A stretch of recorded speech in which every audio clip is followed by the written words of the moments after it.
Welcome to IRL, a Melrose Story Hour. What is IRL? IRL means in real life, which we didn't realize was going to be so significant when we started this back in 2018. My name is Chris Rodolico. I am the founder and director of Follow Your Art Community Studios. Our mission is to build creative community. What does that mean? Take a look around. This is what it means. We strive to work with community organizations to bring people together creatively. I have a lot of community organizations that have been part of this that I want to make sure that I thank. First and foremost, we are in the Melrose Public Schools right now. So thank you for the support from Melrose Public Schools. Thank you also to, I'm sounding, am I all right? Okay.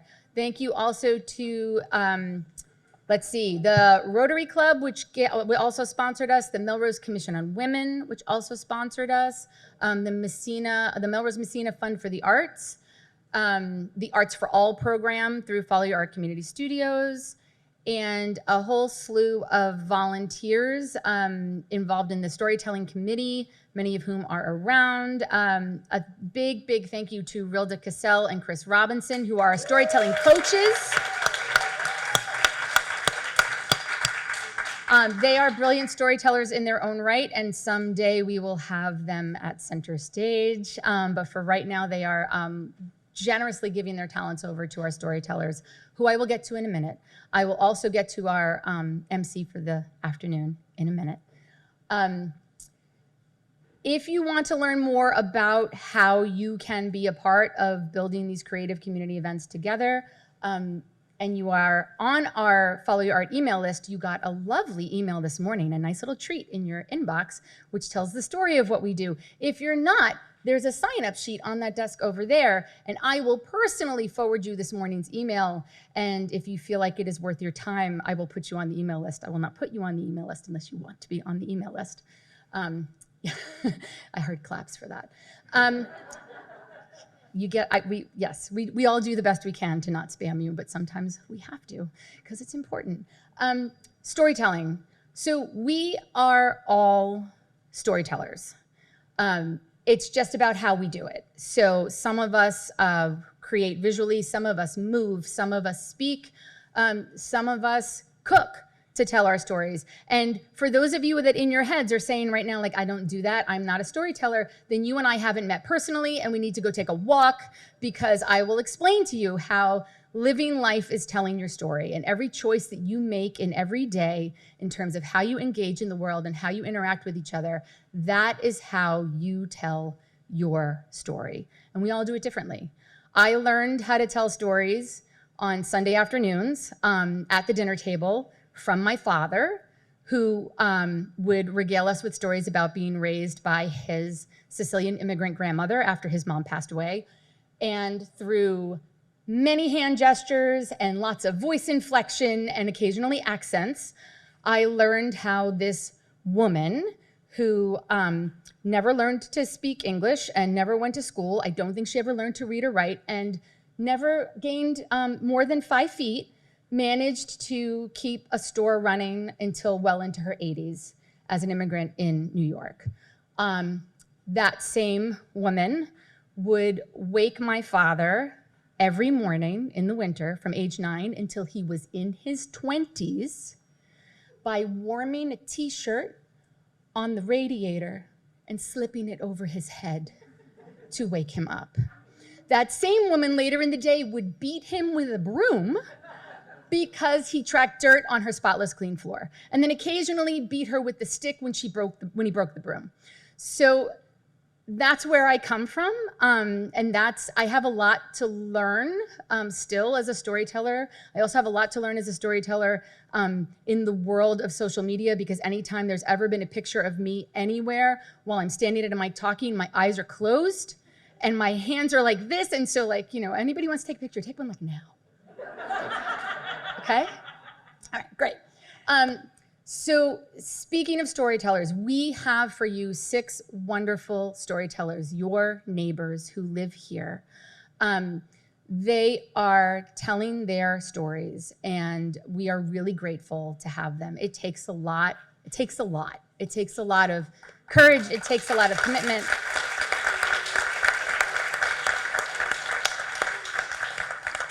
And you have a role in this storytelling. Being a storytelling audience is not a passive event. You are here to hold those stories. You are here to listen to honor, and to carry those stories, because then they become part of your story. And that's how we build connection through storytelling. So I thank you for being here. I am going to introduce, it is my great good honor to introduce our MC for the day, Yael Mazar Garfinkel, who is a digital marketing professional, political activist, and aggressively friendly Melrose community member.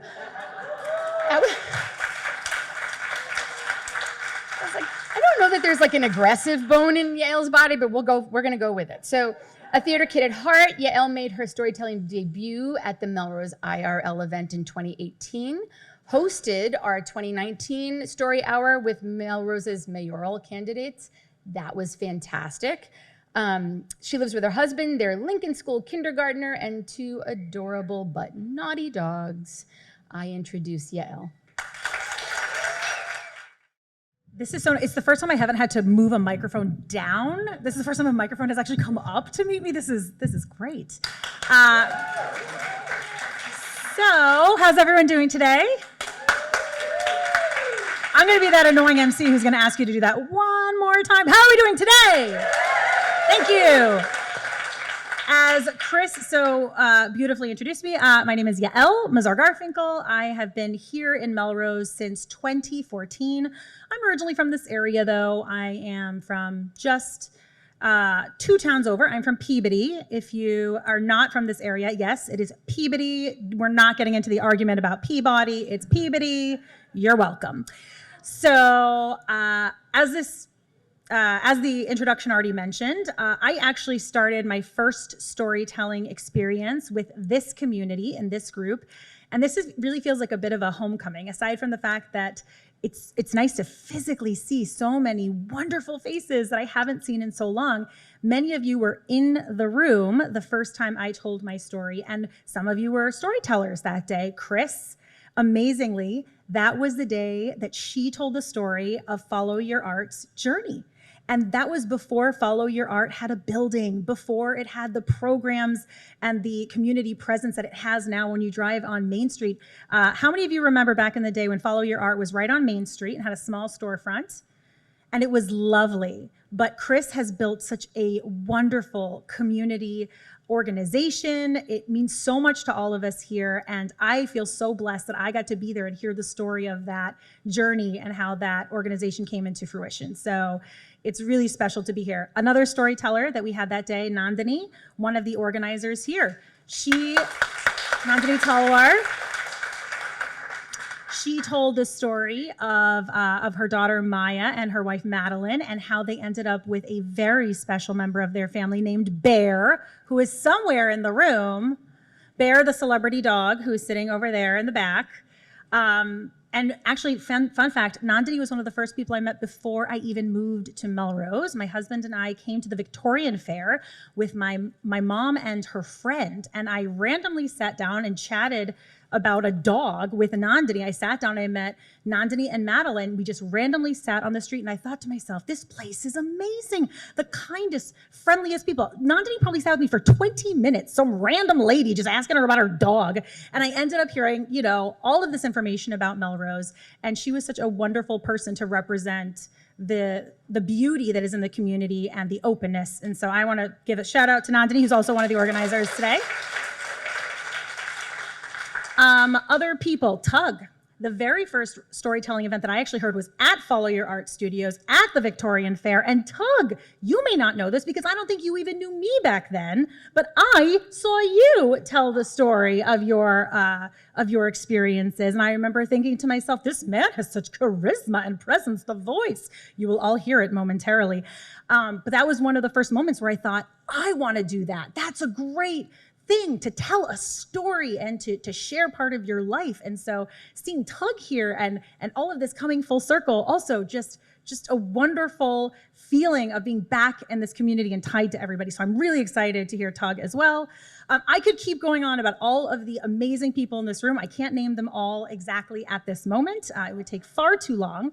But one thing that actually Chris mentioned, and it struck me, is the idea that we are back here in real life. Does anybody else feel like the last 2 years have not been real? Like unreal. And sometimes it still feels hard to step out of that cloud and step out of the sort of fog and mist, and you're still trying to figure out, like, who am I? Where was I 2.5 years ago? Am I the same person I was then? I can firmly say I am not, and I don't know how anybody else feels today, but it feels like in this moment, we have an opportunity to sort of determine a new path forward and start something new. And so this is especially for the storytellers who are coming up for the first time. I'll tell you a little story about the story that I told, my first storytelling that I did back at Temple Beth Shalom back in 2018 was about the time that my dad had a heart attack and went into a coma when I was on vacation. Hilarious, I know. It was but it ended up being that my dad made a full recovery, and my daughter is actually named after him. That's the general gist of it. But I ended that story with a Jewish prayer that talks about recognizing the moment that we live in and taking appreciation for things, especially the first time that you do something. It's called the Shahianu Prayer, if anyone's ever heard of it. You give thanks that you've arrived at this moment and that you've been sustained and have lived to see this day. And it's a very special prayer, and we do it the first time that you eat a special fruit for the first time, or the first time that you perform a particular ritual. And so I'm not going to say the prayer now, but I hope that we all have that feeling inside of this really special moment. So for our storytellers, for the first ones who have the courage to get up and share their stories, I want to recognize how special and wonderful this is and tell you how supportive everyone is and excited to hear how this goes. For everybody else who's coming back together for the first time in years, I hope we feel that energy, we feel that connection. For those of you, if it's your first time attending an event like this, I hope you just can take a second to just close your eyes and just breathe this moment and just appreciate it for what it is. A moment that we have not had in so long, a moment that will never happen again in some contexts. And we are so blessed to be here today. So I want to thank you all for taking the time to join us today. And without further ado, I want to introduce Doug Debriel. He's going to be our first storyteller today. Doug and his husband, Will, moved to Melrose in 2016 to start a family. Doug is committed to helping humans transcend their traumas as a mental health counselor and self-leadership coach. I'm going to have to get your card later. This is my favorite description. If I said that I'm aggressively friendly, he describes himself as part golden retriever, easily distracted by objects and ideas, and loves people. I feel like I'm part golden retriever, part beagle. I just never stop talking. But his daughter is entering kindergarten in the fall, where he's excited to continue as a DEI rep on the PTO. And without further ado, everyone give it up for Doug! Who are you? Who am I? And how does a name shape our identity? Hi, I'm Doug Debriel. But I was not always Doug Debriel. Let's go back in time. I come from a loving and hardworking family. A father, first generation, parents were immigrants. He transcended his socioeconomic status. And my parents worked hard to provide us with privilege and a nice life. I think we were the family that people often wanted to be. We had a big house, beautiful yard. We traveled, we were well-dressed. It was idyllic, at least from the outside looking in. No one knew that I was experiencing some pretty significant abuse between the ages of 6 and 13. I missed out on the opportunity to develop, as one does during these important formative years. You see, it was not safe for me to be or explore my natural way of being. Sadly, these years remain blank in my mind's eye. The memories I have are of the images in our family photo albums. When I see those images, I see a young boy with a vacant look in his eyes. When I look at those photos, I know there was someone keeping him down, silencing his voice, preventing him from exploring what it is to be a human during such a key developmental phase. Then at 13, everything changed. My father, the more nurturing and affectionate of my parents, was diagnosed with cancer, and he passed away 3 months later. In fact, that was 31 years ago on May 17th. I think I'm lucky because I have an angel who's always with me. Hi, Dad.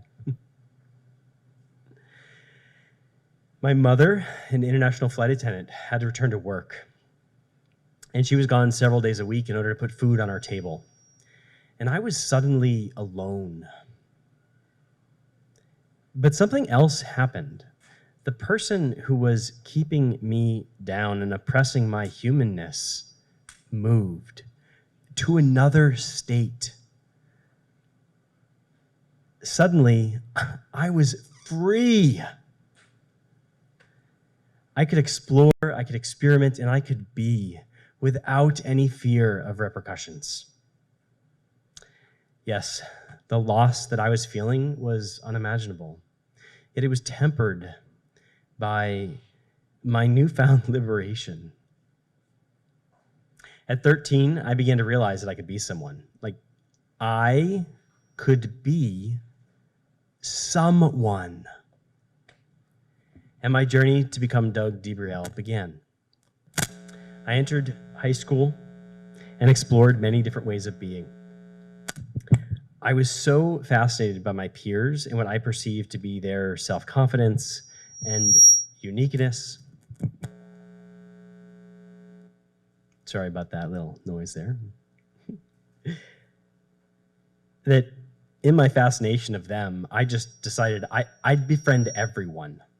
Because, why not, right? I was like, how do these people do it? I went off to college. I tried out several different majors, tried a few different colleges, much to my mother's chagrin. She wanted me to pick and stick with a career, a professional path. I was searching for something, but I didn't know what it was that I was searching for. At one point, I remember a friend, she turned to me in college and she said, Doug, are you gay? Stunned, I said, hell if I know. I like men and women. I'm attracted to both. I even asked God, who am I and where do I fit? She didn't answer. And life moved on. I started a career as a commercial pilot, making my mother, the flight attendant, very proud. I found a partner in my early 20s and we settled down. Eventually we earned the right to marry and we threw a huge celebration. It was even featured in a prominent magazine. Life was grand, but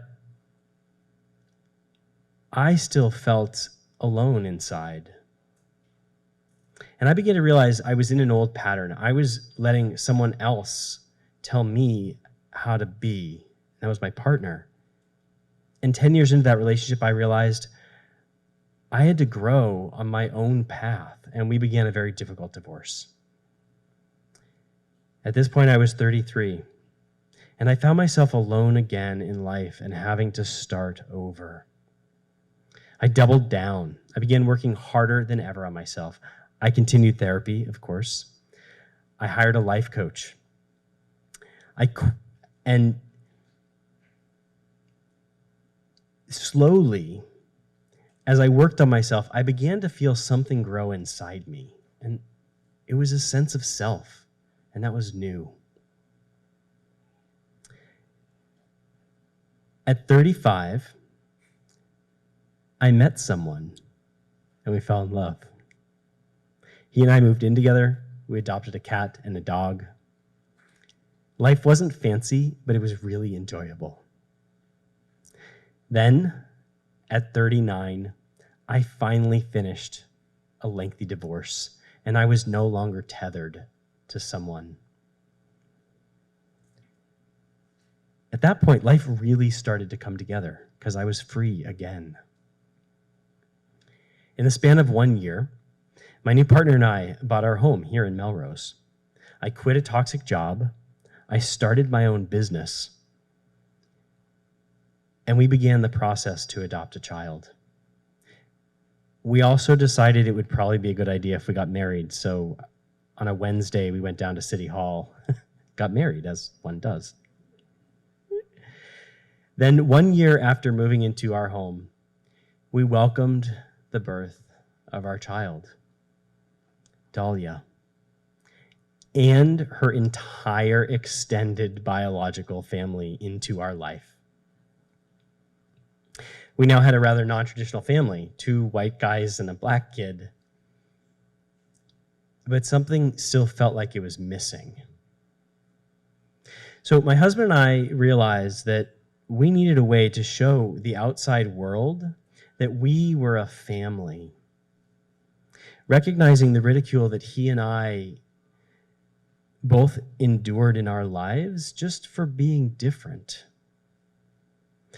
While we were trying to conform to the often insensitive and oppressive judgments of others. So we made the difficult decision to part with our birth surnames, mine originally DiMartile, his originally O'Brien. Name carries a story. Name signifies connection. We decided to blend our stories and our surnames into one. I am a proud son, I'm a proud husband, and I'm a proud father. I was Doug DiMartile. Today, I am Doug DeBrielle.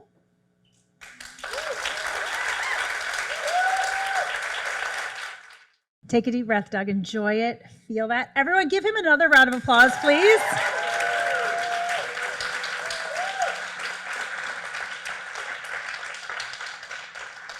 That was so beautiful.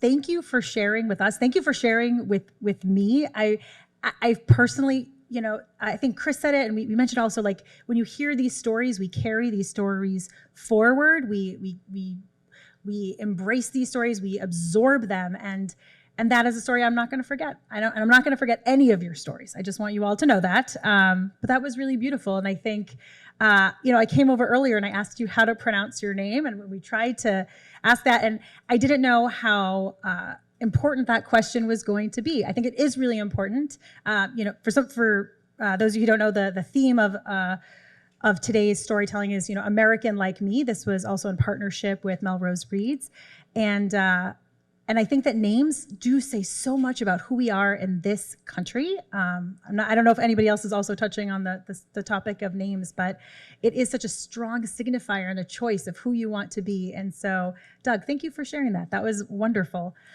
Another round of applause for Doug.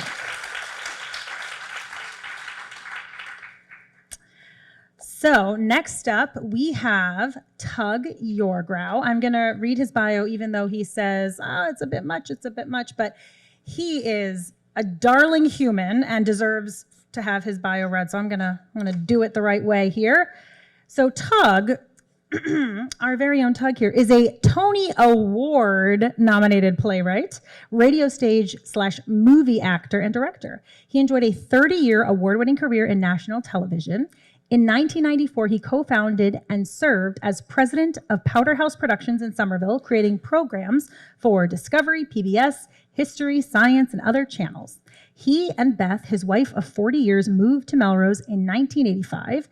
They are the proud parents of 34-year-old twins, Sarah and David. Tug sings with Blue of a Kind. If you haven't seen those gents, they are very talented at the local men's a cappella choir, and with Temple Beth Shalom's choir, and with Polymnia. He is an overly enthusiastic, I'm seeing a trend here, just ask his family, amateur hand percussionist. And he's honored and delighted to be part of this event. So I am pleased to welcome Tug, someone I've known from my community for a long time. Please put your hands together. Tug Yorgrau. I'm an immigrant. My real name is Tuggelin Bickard Jonathan Yorgrau. With my father, Wolfgang Heinrich Joachim Yorgrau, my mother, Fella Garber Yorgrau, my twin brother, Bertrand Robin Baruch Yorgrau, and my younger brother, Paula Michael Werner Yorgrau, we came to the United States from South Africa in 1959. Now, this was my father's third time immigrating. A German Jew, he had been savagely beaten by Nazi stormtroopers when Hitler came to power, but a year later he managed to escape to Palestine, though he wasn't a Zionist. There, on Victory in Europe Day in 1945, he met my mother, a Jew from South Africa whose parents had fled there from Russia to escape anti-Semitism. My mother and father married, and in 1949, they went back to 48, they went back to South Africa, where my brothers and I were born. Now, I must have been in third grade when my father began talking about going to America.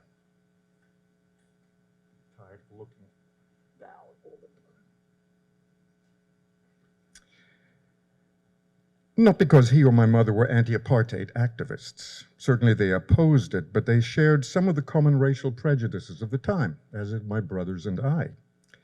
But my father, a philosopher and scientist, there'll be more on that later, felt cramped by the rules and culture in South African universities. He'd also served briefly with the OSS, the American Secret Service, in Cairo in World War II, and he liked the Americans he met. My mother was reluctant to leave. She had family and parents in South Africa.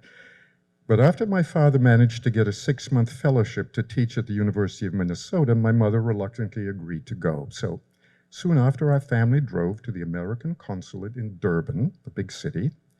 The consular official, a white American man, what else, was friendly, though he did speak with a strange accent, flattening his vowels. Also, he had very short hair. I'd never seen a crew cut before. And what was most off-putting, he chewed bubblegum the whole time. Still, as we drove back home with our visas, my father was exuberant. America, he gushed, was unlike any other country populated by immigrants from all over the world of all ethnicities. That was because America was really an idea, actually a set of ideas about freedom and democracy and access to opportunity for all. Anyone who was committed to these ideas could become an American citizen. How wonderful, I thought, before I learned later that was not true for all people living in America. So in early December 1958, we sailed from Cape Town, and on January 7th, 1959, we sailed past the Statue of Liberty into New York Harbor. Now, all I knew at the time about America came from American comic books and movies like The Wizard of Oz. In my youthful imagination, the streets of New York would be strewn with diamonds and flecks of gold. I was wrong. I was also surprised to see how well black people were dressed, how well they spoke English, and how few of them there were. In South Africa, 80% of the population was black. On the flight to Minneapolis 2 weeks later, I expected to land to find Indians living in teepees just outside the city. I was wrong again. Now look, it's taken me many, many years to feel at home in my adopted country. I really wanted to be American, but my family stood in the way. My father had no relatives here. My mother had only a couple of cousins and nieces, and they lived far away.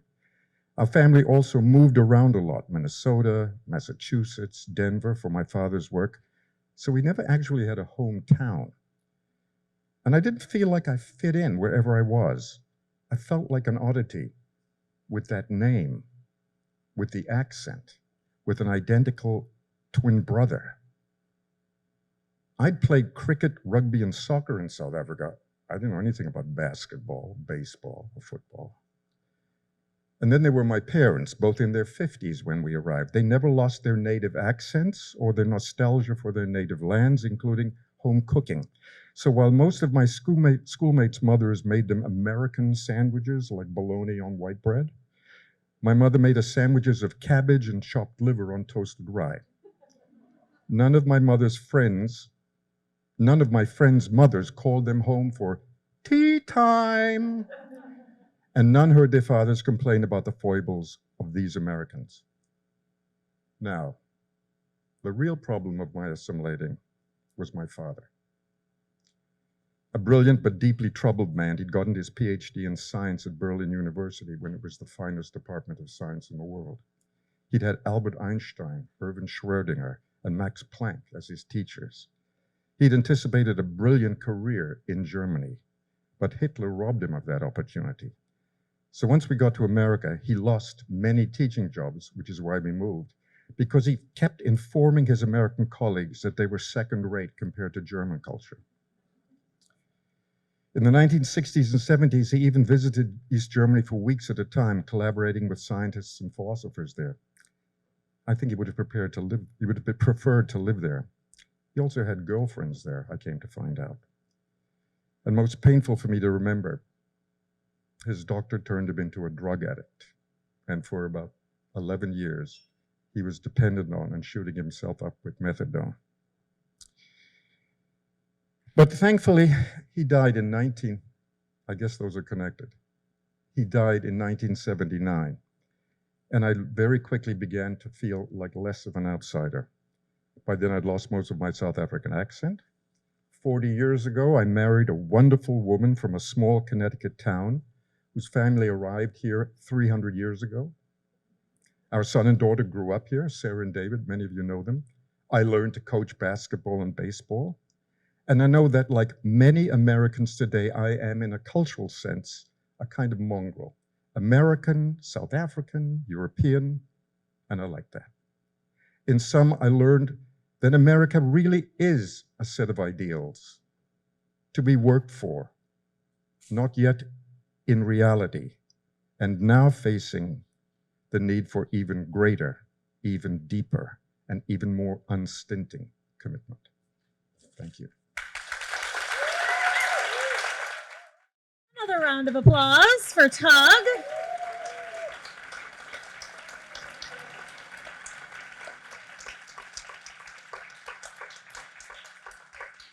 So just quick show of hands, just because, we're talking about the concept of feeling American, being American. How many of you are yourselves, if you're comfortable raising your hands, how many of you yourselves are immigrants?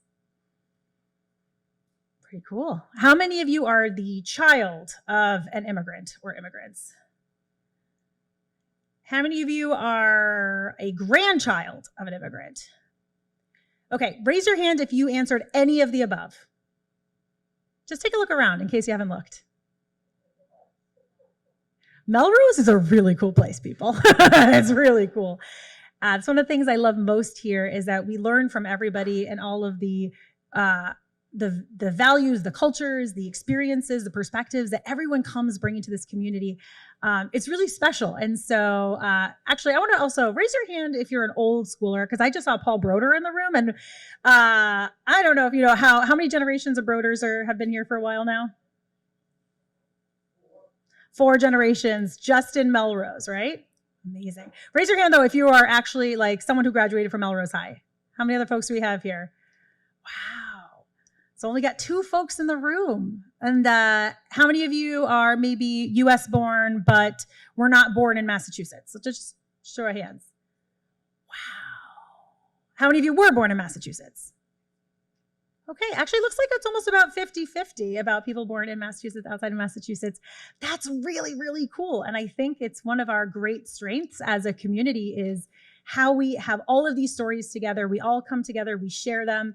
I was also reminded, remember I told you, I'm not gonna forget your stories. I was actually thinking about, when was it, the Victorian Fair that you told that story? Was it 2016?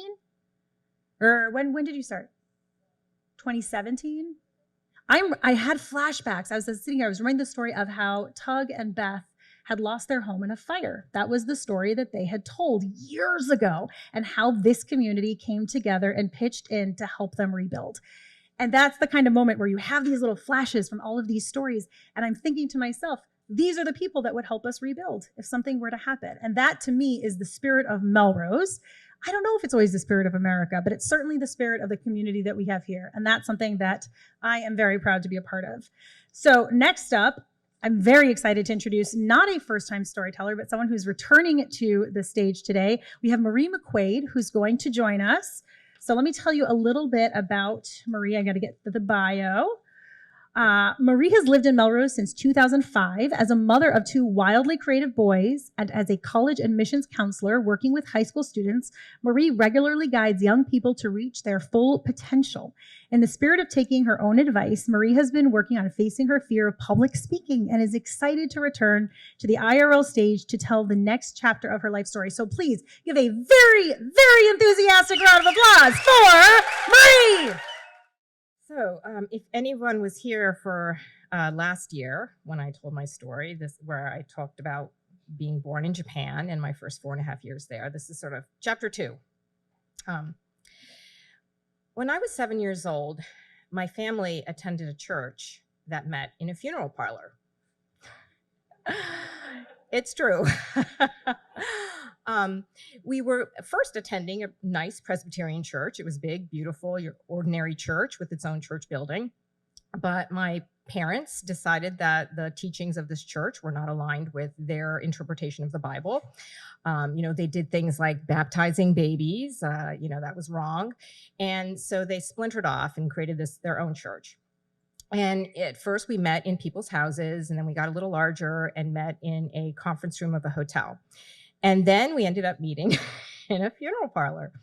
It was a nice funeral parlor as they go, not a bad place to have church. There was a lovely koi pond in the lobby. So it's like an upscale funeral parlor.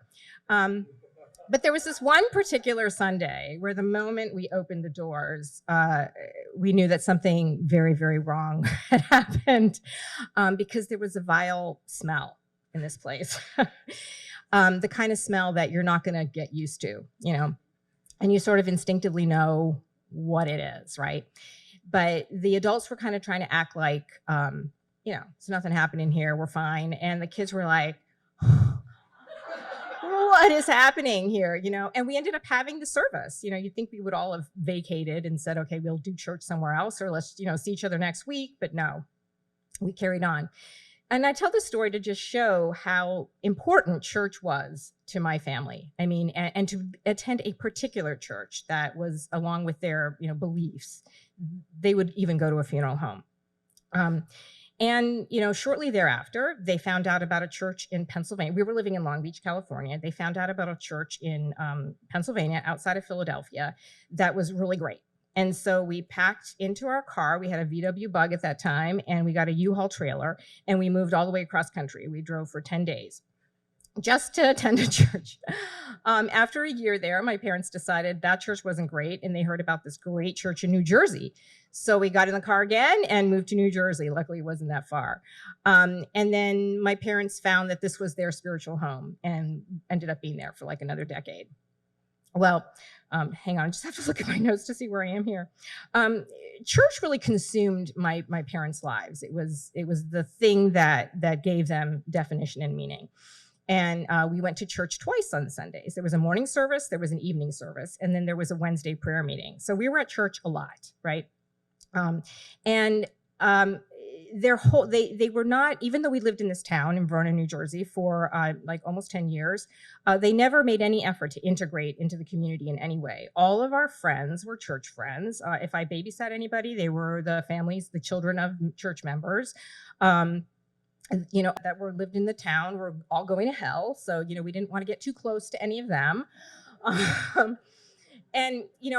My sister, who's a year older than I am, she embraced this religion. She eventually was baptized and she was very devout. And so I was alone in this family, I just never liked any of it, starting with the smelly church, on through the church in Pennsylvania, New Jersey, I just wasn't having it. And I mean, I remember this one particular sermon where somebody quoted from the book of Romans, which is in the New Testament, the story of Jacob and Esau, who were the sons of Isaac. And it said, this is God speaking, Jacob have I loved, Esau have I hated. And I think I was in middle school at the time, and it just hit me like, a flashlight went off in my head, and I said, oh, I am Esau. Naomi, my sister, is Jacob. And that's just the way this is. And this very capricious God who confers favor on some people and, it relegates others to eternal damnation, that was just the way it was going to be. And this was my role in this family, to be Esau. And so I never felt, obviously, like I belonged to this family, right? I was damned to eternity and not somebody that they would be friends with if I wasn't their child, right? So when it came time to go to college, I was excited. Like I couldn't wait to leave this toxic family and this toxic church. And so I actually came to the Boston area to go to college. And I think I naively thought that, if I just got away from my family, got away from that church, like everything would be good. I'd start to be able to like enjoy life. But as it turned out, I kind of fell apart. All of that sort of trauma from childhood just kind of came along with me, unfortunately. And so I ended up dropping out of college. I just couldn't, handle it. And my 20s are kind of a blur, like, and I know that there was healing happening in that time, and it was just slow and at my own pace. And there were various things that I did to try to, build a sense of myself. I took an academic approach where I took some night school classes like comparative religion, where I could learn about, what do other religions say about the meaning of life? And I took a class on animal behavior, which gave me a whole new paradigm about the origin, the origin of human behavior, and that it wasn't based on original sin. So it's kind of a revelation to me, And then, of course, I finally sought out therapy. I really needed it badly. And I had individual therapy, I had group therapy to kind of try to unpack all of this. And I also had a series of sort of inappropriate romantic partners, as one does. And, but when I reflect back on those relationships, I know that each of them, they were bringing me closer to my true self, my authentic self. And so I want to thank those gentlemen for the role that they played.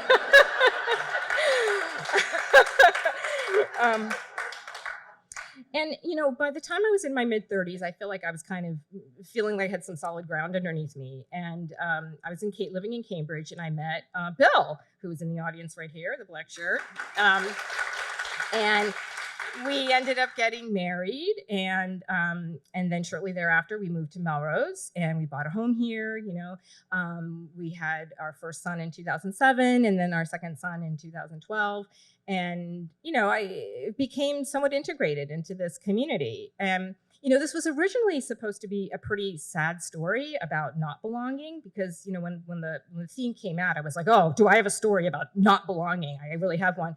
And that's what this was going to be about. And it's interesting how it's evolved. And when I was doing some coaching last night with our whole story group, Chris Robinson, there you are, he actually said something to me about, I'm thinking about how, and I'm paraphrasing, at least this is my interpretation of what you were saying to me, is that there's this idea of, maybe we shouldn't think about it as I belong or I don't belong, this kind of binary sense, but this idea of belonging, and that belonging is kind of a journey, right? And it's a process. And I really thought about that later. And I thought, okay, I definitely, there's this sort of broken piece inside of me that feels like, well, I never belonged, and I'm never gonna belong, and whatever. But I'm like, I think I'm definitely in a process of belonging. I can get behind that. And so, I feel like this is ultimately a happy story, And even with my own original nuclear family, there's been some healing there. My sister left the religion years ago, and so we're in good company. And my mother, actually, my parents divorced, but my mother moved back to California. She's back at a Presbyterian church where they're like baptizing babies, and so she's really mellowed out. She still thinks I'm going to hell, but we have a great relationship. I can't complain. And I guess, the last thing, I'm just bringing it back full circle. Like, if you ever find yourself attending a church or thinking about attending a church that meets in a funeral parlor, like, just don't, This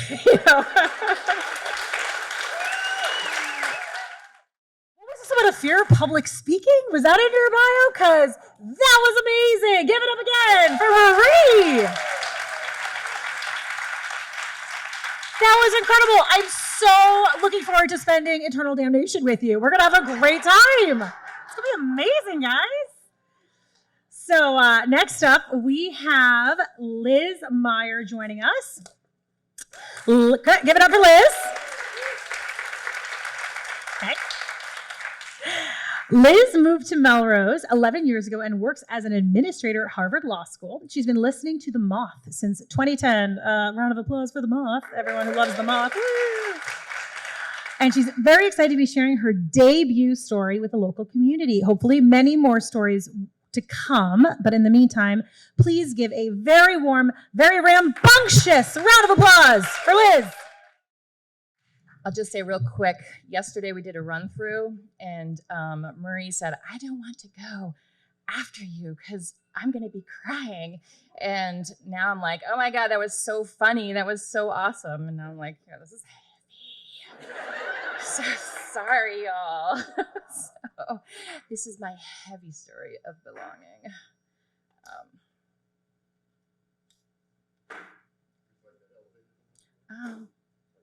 I'm good.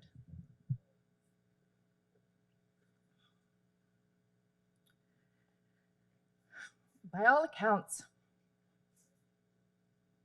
I'm your pretty typical American. I was born in the States, as were my parents. I have an American accent. My father was a doctor, my mom a Southern debutante who taught elementary English. I had a 4-bedroom house in an affluent suburban neighborhood. Everything about that American life came to an abrupt halt when in first grade, when my parents decided to become missionaries. With 3 older brothers, we embarked on an incredible journey around the world for the next 7 years. However, entering back into the American life was one of the hardest and most confusing times in my life. It was one sweet, small boy who offered his unassuming and genuine attention that provided a lifeline. These travels afforded me a tremendous opportunity to live and fully assimilate into exotic countries. It was an amazing and beautiful, as one could imagine, with exciting adventures that travel brochures try to capture on their glossy covers. I lived on an island in the Caribbean with a house that overlooked the ocean. A short walk down the ocean cliff, we snorkeled in the crystal clear water. We zipped around the island in our tiny Jeep, top down, visiting the rainforest to pick fresh pineapples, or the rivers for a swing from the overhanging vines. In Nepal, a short walk up the hill, we could see the Himalayas. I learned how to speak Nepali fluently. I dressed up in colorful saris and learned to dance with graceful hands. I trekked the mountains with my family to dip in hot springs. But when your parents don't shelter you from the reality of these developing countries, the idolized stories from the brochure pictures have a darker and harsher side. It was an unforgiving lesson at such a young age that I debate silently today if my parents did me a disservice. One of my first memories was traveling by bus in Nepal and was told not to give money to the disfigured begging kids. These children were purposely disfigured to exploit the tender hearts of anyone passing by. I dined on the dirt floor with our local leper, Shanti, a sweet lady that carried bricks on her back for a living. She was barely in her 50s, but appeared to be in her 70s as her face was severely altered and weathered by this disease. Our waterman was one of my favorite people, always smiling with a twinkle in his eye. One day he came to the house, and I watched as he unraveled the strips of cloth from his hand to show my mom the deep dog bite, asking what he should do. Weeks later, we had heard he had died alone, boarded up in a room from rabies. When I came back in 7th grade, like any kid, I was eager to belong. I assimilated easily already into 3 cultures. Coming back into my own American culture surely would have been a piece of cake. I quickly learned that my exotic travels were not cool, but more importantly, I didn't have the cultural references or the colloquial language to relate to my peers.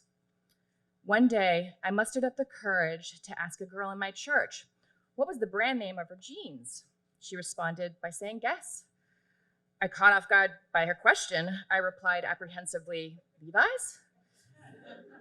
I remember overhearing my classmates talking with each other if they had watched Dallas the night before. I silently listened for clues on how and why they could have flown down the night before to Texas, and why would they watch a city from an airplane? It was very appropriate and fitting that I acquired the nickname Curious George. In history class, we were discussing prohibition, and naturally the teacher was talking continuously about booze. I raised my hand to ask, Mr. Martin, what is booze? No surprise here, the whole class was on the floor erupting in laughter. Completely mortified and confused by this very reasonable question, my eyes searched the classroom for an understanding face. My eyes fell on Jim's face. He was staring straight down at his desk.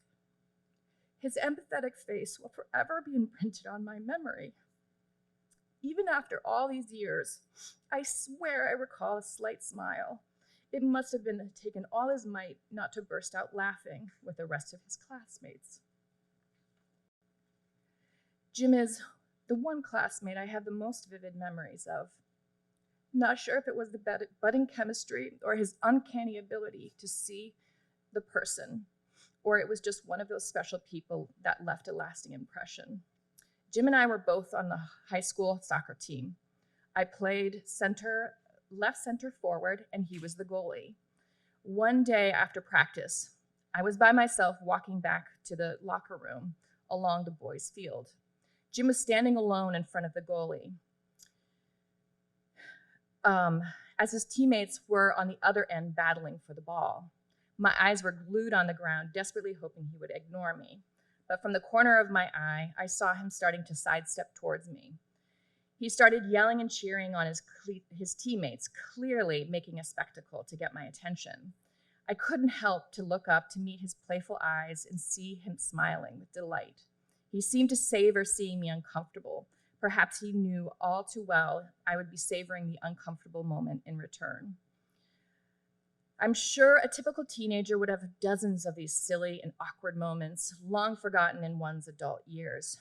Jim gifted me those 30 seconds to experience that awkward and exciting time as a teen when you start to awaken to the thrilling tension between the opposite sex.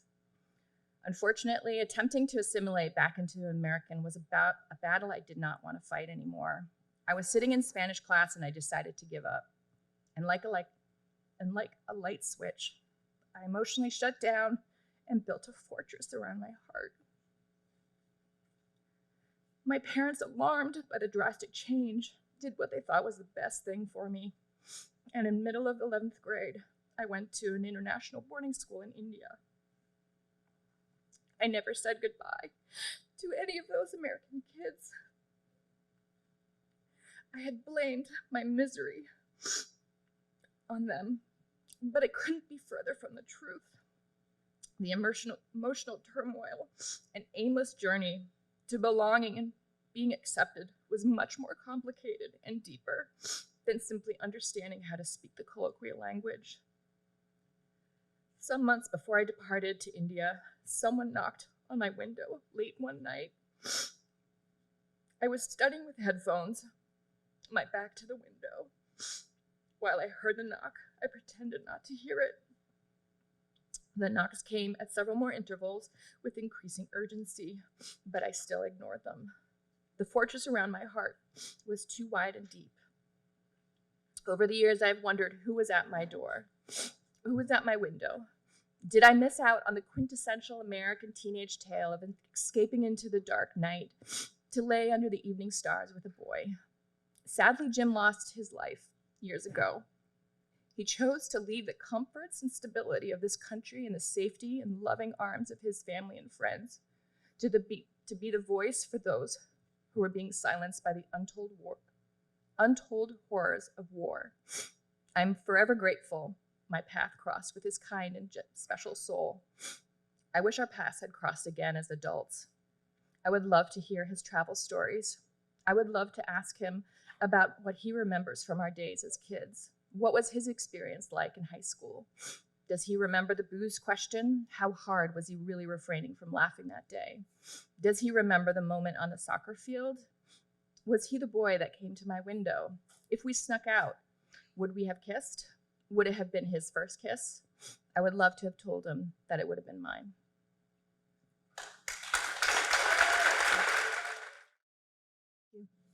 Thank you for sharing with all of us. That was beautiful, and it took so much courage to come up and share with us. And I hope that you continue sharing with us, because it sounds like you have so many more amazing stories inside you to share.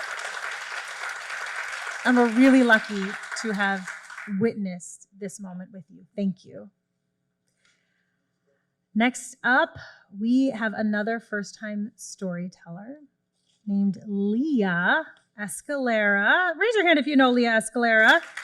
Where's the Leah Escalara fan club in here? So Leah is an educator passionate about creating vibrant, inclusive, and equitable learning environments where all students can succeed. A lot of people here are very into developing other people, and I think that's awesome. And she helps them contribute meaningfully to their local and global communities. She hates public speaking and will likely break out into hives while storytelling. You will all be here, hopefully, to witness that. But she believes in sharing stories, in sharing stories we learn, heal, and grow. I love that. She moved to Melrose 10 years ago, exactly 6 days before her daughter Isabel was born. Without further ado, Leah Escalara. I really don't like public speaking, so I brought some moral support here.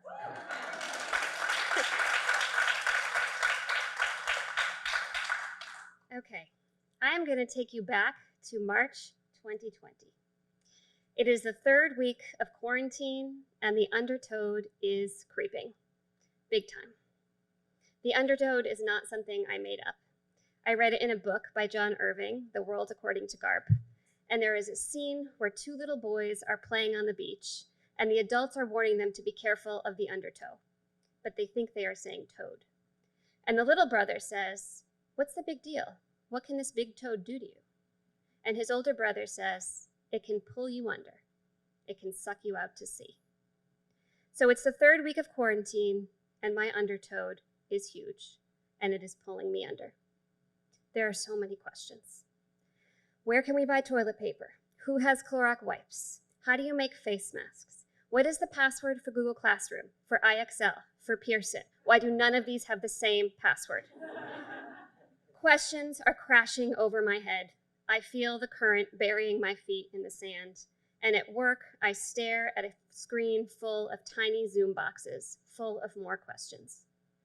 I give an update. Would anyone like to respond? All of the yellow hands go up.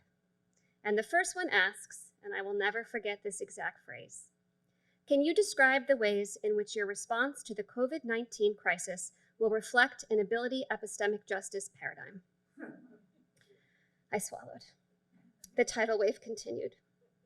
What are you doing to support students reliant on the food pantry? What are you doing to support the Chelsea community? What are you doing about the racism and xenophobia our students in Asian American communities are facing? What are you doing about the disproportionate impact of the virus on Black and Brown communities? What are you doing for undocumented students? What are your plans? The water was up to my nose. I had to focus very hard and stay very still to breathe. The toad was winning. I took notes, I made to-do lists, and when I closed my laptop, my husband came in with a set of hair clippers he borrowed from his cousin. And he said, "Gabriel's in pretty desperate need of a haircut. You got this, right?" Finally, I thought, I know the right answer. Yes, I have definitely got this. I felt qualified to give haircuts. I had spent so much time in my abuela, Isabel's beauty salon, in the first floor of their house, full of mustard yellow swivel chairs and 1970s decor. And in my memory, Hector Lavoie is always singing salsa on the radio, and he is always singing that song, where the first line tells me, "My love is like yesterday's newspaper. Old news, baby." I've watched Abuela give hundreds of haircuts to everyone in my family. I spent months on summer vacation, sleeping on her screened-in back porch and spending my days sweeping up hair and answering the phone.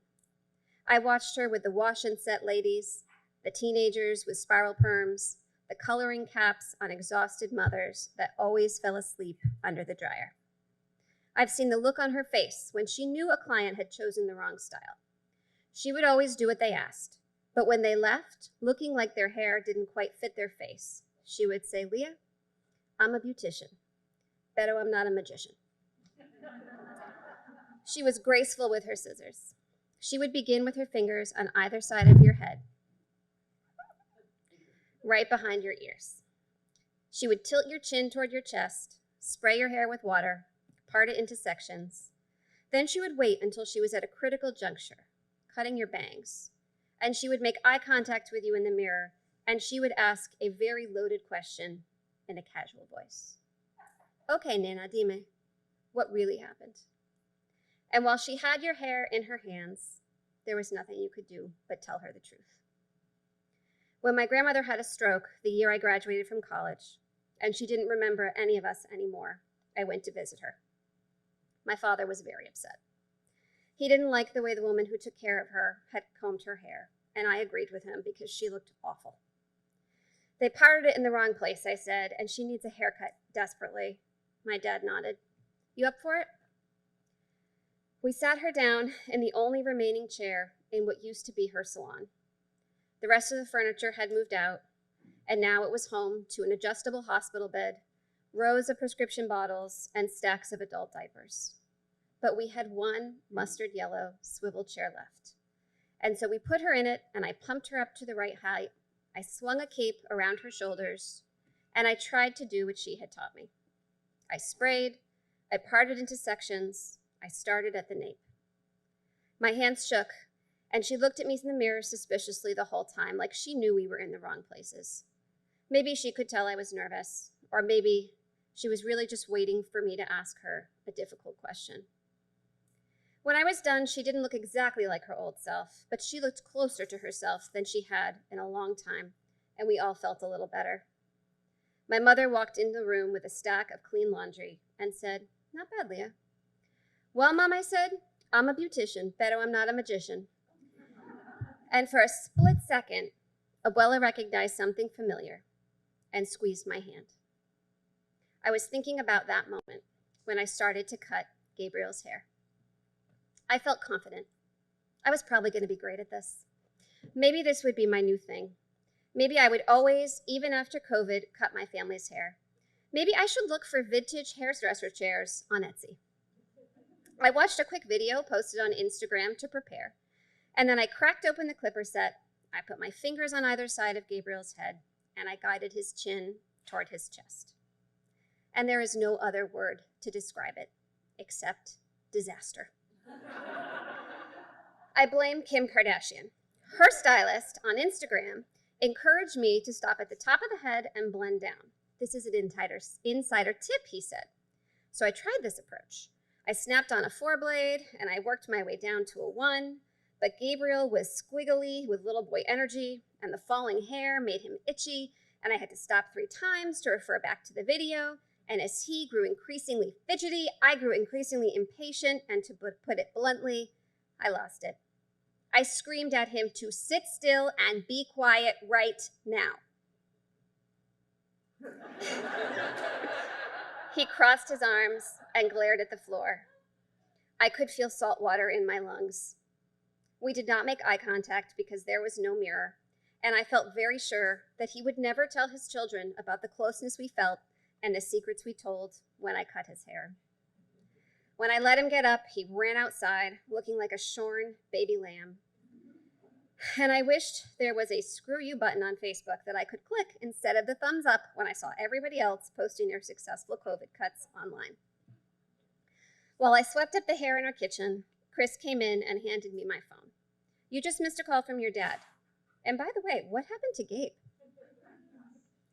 I hit redial. Hey, Dad. I tell him about my day. I tell him that hairdressing is apparently not passed down genetically. Did you know Abuela was left-handed, he said. When she went to hairdressing school, she had to order her own left-handed scissors, and every night she had to go back over the lessons and start from the beginning, teaching herself how to do it in reverse. And then she had to take all of the tests in English. Every night she would try to figure out how to mix the dyes on her own, just by trial and error, because her teacher spoke too quickly, and she was just learning the language. She had to figure out how to do it all her own way. I called Gabriel upstairs into the bathroom. I set him on a chair with a pillow under his bum so he could see both of us in the mirror this time.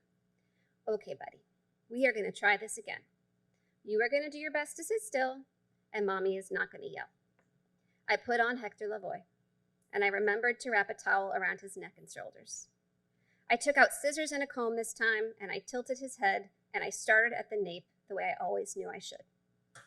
I took my time, and I told him stories while I cut about my grandparents in Puerto Rico, how they met, when they moved to the States, about my father growing up in New York City, how my abuela always cut my hair, and how she still, even after living in this country for 40 years, started most of her sentences, when we lived en la isla. He was perfectly still.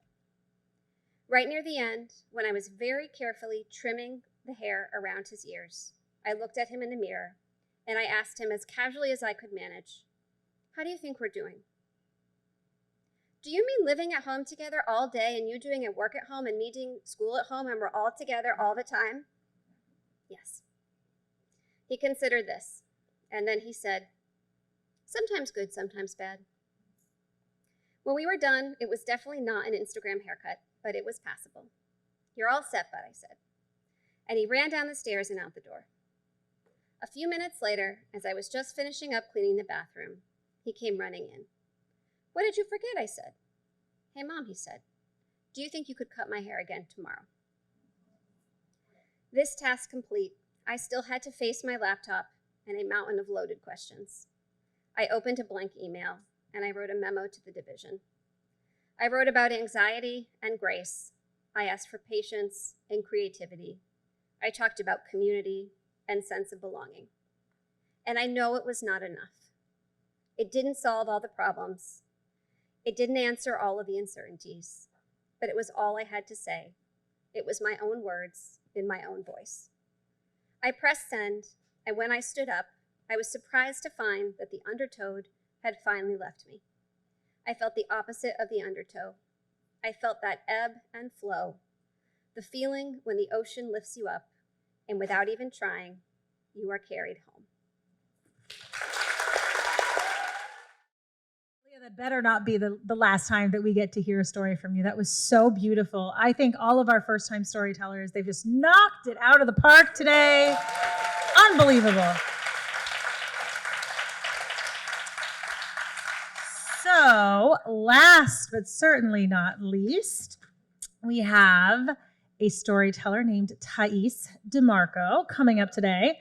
Tais, pronouns she, her, moved to the U.S. from her native Brazil in 2005. Her life of adventure has included translating a wide variety of publications for UNESCO, traveling all over South America as a translator/interpreter, photographing thousands of people, singing in a barbershop quartet, and birthing 2 unreasonably large babies. Woo. Tais is said to have too many feelings about too many things. Amen. Too much of the time. A statement that she does not dispute. But her main passions are affordable housing, LGBTQIA+ rights, tight vocal harmonies. Ooh, I'm with you. Radical honesty and cheese. Oh, speak to my soul. Without further ado, Tais. So, in my defense, I thought this was going to be one of those bios that nobody reads. You know how you write these for things and then they just end up somewhere? I thought that's what this was, but I stand by it. It's all true. Hi. I struggled with what story to tell today because belonging is a little bit tricky for me. I'm a complicated connection of different and diverse bundled up in a kind of ordinary looking package. I'm a mixed race Latina, though you can't tell that by looking at me. My European dad colonized my mother's uterus, and I came out looking like this. My great-grandmother apparently, she, back in those days, we didn't have Facebook or, we weren't sending photos everywhere. And when she met me, her reaction was, huh. Okay. So I'm a mixed race Latina. I'm an immigrant from Brazil, which again, you can't tell for a little bit. You will eventually. every once in a while a word comes out that doesn't sound quite American enough. I'm a lesbian, not particularly obvious, even though I wear rainbows all the time, as much as I can. I'm divorced because I definitely did not belong in a proper English family. The only queen I can and will show deference to is Queen Latifah. I'm not going to apologize for that. So belonging is for me complicated, especially right now with, everything, or since 2015 when, I don't know how to describe that.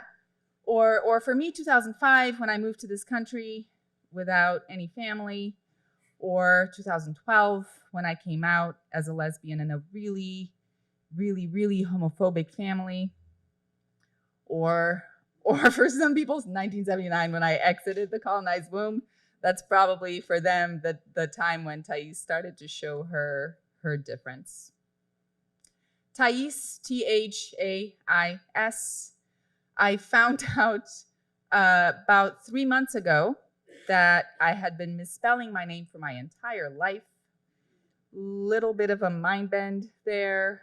Turns out there's an accent on the I. I didn't know that because I had never seen my original pre-adoption birth certificate. And I finally had to get a copy of that, and there it was. And it didn't change anything, but it also changed everything.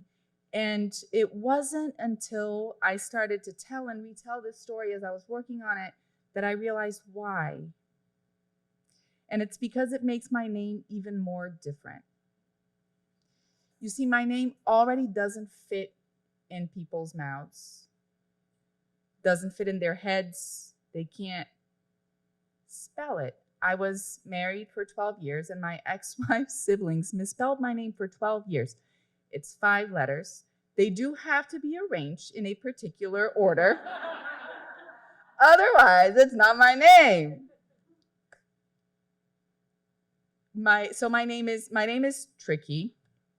One time, back in the pre-COVID times, I was at a work event about 2.5 years ago, right before everything shut down. And I introduced myself to somebody I didn't know. Said, "Hi, my name is Tais." And he somehow heard, I kid you not, titties. Do you have small demons inside your ears? Like, what is happening? And then he decided that the appropriate course of action, instead of saying, "I'm sorry, could you repeat that?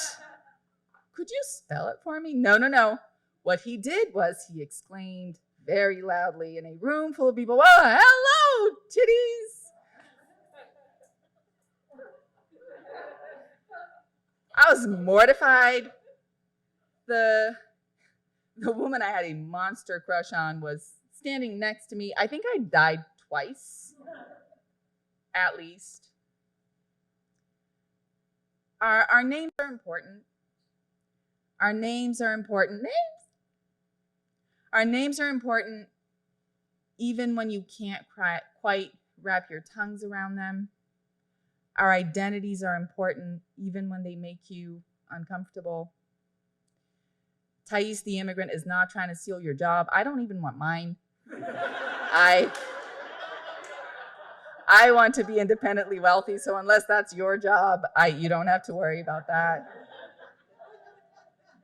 Tais, the lesbian, doesn't have any particularly nefarious purpose. If you're waiting for me to unravel the fabric of America, I'm gonna need a manual because I don't know. I'm not from here. I don't know how to begin. Some people seem to think that's part of the gay agenda, but I never got a copy of the agenda. I don't know if you're LGBTQ in the room and you have a copy of the agenda. It's been 30 years. I thought I was going to get the anniversary toaster last month. That didn't come either. I don't know. It's a racket. I don't know what's going on. The immigrants aren't out to get you. the LGBTQIA folks are not trying to get you. Trans people in the bathroom are not lurking to hurt you. They just want to pee.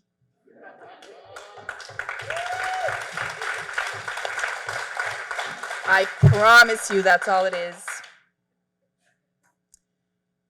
So I tried to figure out a way to end this that would be inspiring and would, propel the Melrose masses, aka all of you, to go out there and do the thing.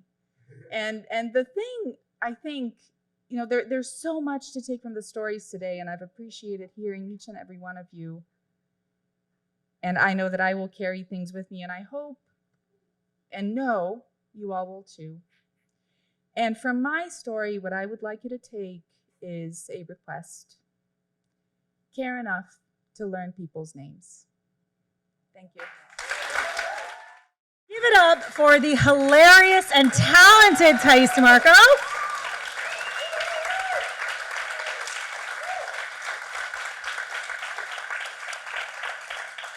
So a funny thing, one thing that Tais and I have in common is we have a name that has two vowels back to back, and Americans cannot figure it out, that it's two syllables. It's broken up. It's not Yael, Yael, Tais, two different things. And so I felt that so hard. I just need you to know that. I just answer to anything that sounds like lol. I just answer to. Because Yael, I just answer. And it wasn't actually until a story I saw, and has anyone seen this video, by the way, of Uzo Aduba? She made a viral TED Talk video a few years ago that talked about her name and how her mother gave her the name Uzo Amaka, and she wanted to go by Zoe. And her mother said to her, if Americans could learn to say Tchaikovsky and Dostoevsky, they can learn to say Uzo Amaka. That video changed my life, and since then I have been insisting on not only enforcing how people pronounce my name, but making sure that everybody here gets to have their name pronounced correctly. So I want to thank you because that is a great lesson. I also, funny story, when I was asked to host this, I said, are you sure you want me to do this? I've done this before. Like, aren't there other people in the community who could do this? And I was like, here are the people you need to ask before me. One of them was Tais, and someone said, so about that, she can't actually do it because she's a storyteller. But I thought it was amazing. The lessons today, beautiful. We have to wrap it up. I know that we are a little behind schedule, but I do want to say a few thank yous. Obviously to Chris Rodolico, follow your art. Woo!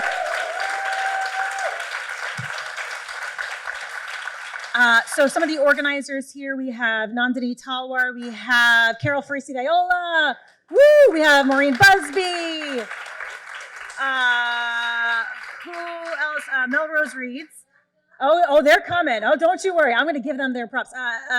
Anybody else from Melrose Reeds that is helping us to coordinate? Manjula, is she still here? Did she have to head out? Okay, Manjula, not here, but she's great. And then lastly, we want to thank our coaches, the people who have been helping our storytellers all along.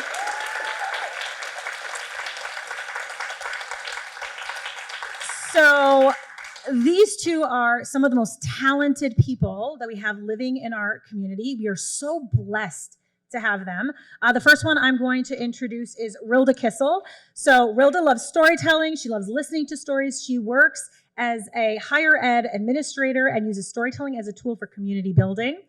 She has taken courses on storytelling at Stellar Story Company in Boston and trained with The Moth. She's legit. I don't know if you guys know this. She's like a legit storyteller. She has taught workshops at Follow Your Art and appeared on WGBH's Stories from the Stage. She is a commissioner on the Melrose Commission on Women and a Lincoln parent. And we are so thankful for her giving her time and talents to this community. Thank you. Thank you. The other person I want to recognize is the gentleman over here to my right, Christopher Robinson.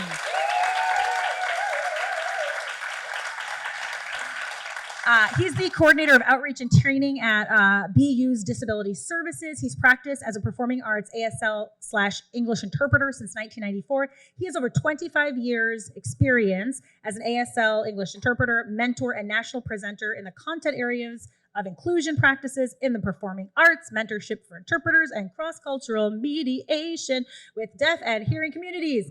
He is a certified facilitator in the Lego serious play methodology. So he organizes sessions to adjust programming practices and mitigate barriers in technology that can obstruct the participation of people with disability in campus life. So Chris is just a very talented person. If you want to understand what he does for a living, I'll give you an example of what he does. Broadway in Boston has a show coming in. They have special performances for people who need additional assistance with hearing or who need to have ASL interpretation. Chris goes, gets a script, has to figure out how to translate the script and the libretto and play characters while not seeing what's happening behind him on stage because he's facing the audience. And he told me once, how many rehearsals do you get before this happens? 40 hours total, so Maybe 2 to 3 rehearsals he has to memorize and be off script for a Broadway show. This man does it all. So, Chris Robinson.